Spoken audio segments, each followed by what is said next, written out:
Ano? Ano naman ako? Wala akong pagkukulang sa inyo. Alam nyo yan at ng buong tribo. Ang gusto ko lang ay maging datu. Para sa inyo at para sa tribo lang naman ang ginagawa ko. Ngunit, alam mo yan. Itigil na nga natin to.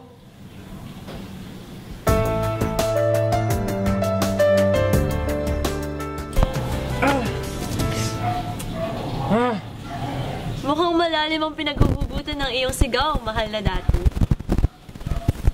Nariyan ka pala. Pasensya na. Hindi ko balak gulatin ka. Ngunit problemado nga lang talaga ako.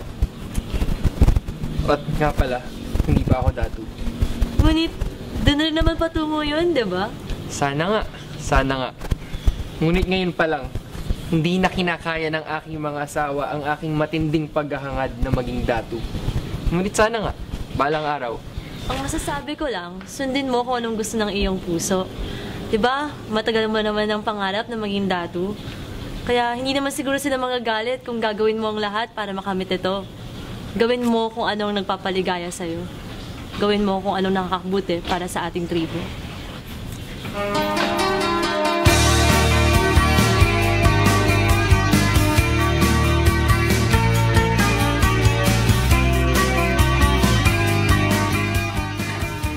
Ilang oras din ang inabot ng aming kwentuhan.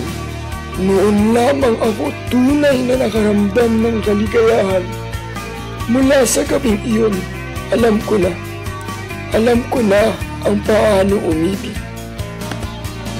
I don't care if Monday's blue, Tuesday's gray and Wednesday too. Thursday I don't. Ngayon ko lang nabati na tila walang kinaka mga bituin kung ikukumpara sila sa iyong mga mata.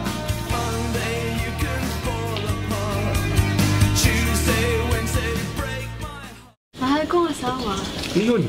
Hindi kaya masyado ng maraming mga alipin natin? Ha? Di ba parang oras na para ibenta natin ang isa sa kanila? Bakit naman? Kasi yung iba, wala nang kwenta. Hindi ba? Wag! Wag siya? Bakit? Oo! Wag! Tingnan mo, hindi nga niya ginagawa na maayos yung kanyang trabaho. Halika dito. Dito ka. Ikot. Anong masama dyan? Wala namang mali sa kanya. Hindi nga niya ginagawa na maayos ang kanyang trabaho. Mabaga, inay. Alam ko ang aking pupusuan.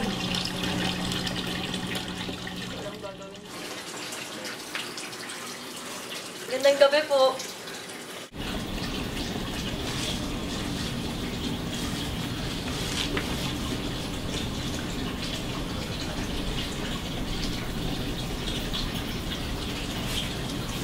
Oh, ano pa hinihintay natin? Ipatawag na ang iyong mga magulang ba eh?